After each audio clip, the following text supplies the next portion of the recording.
ஒரு fast rapid changing ஜெனரேஷனாக இந்த generation இருக்குது அப்படின்னு சொல்கிறாங்க. அது தொழில்நுட்ப இன்ஃப்ளூயன்ஸாக இருக்கலாம், இல்லை சிந்தனை அளவில் மாறுவதாக இருக்கலாம், சைக்கலாஜிக்கலாக மாறுவதாக இருக்கலாம். நீங்கள் சினிமாவில் இப்போது அனுபமாவோட இன்டர்வியூவில் அந்த வார்த்தை ரொம்ப எனக்கு முக்கியமானதாக பட்டது.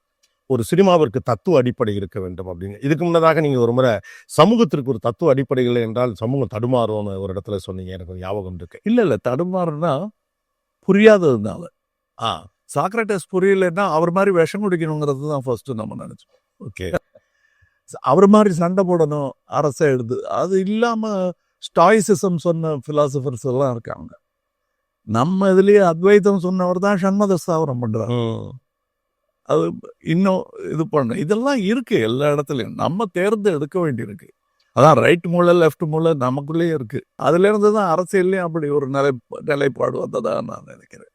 எனக்கு இது கொஞ்சம் லெஃப்ட் ரைட்டுன்னு பிரிச்சோம அது இங்க இருந்து வர்றது தான் மையம் எல்லாத்தையுமே. இதான் மையம். ஓகே,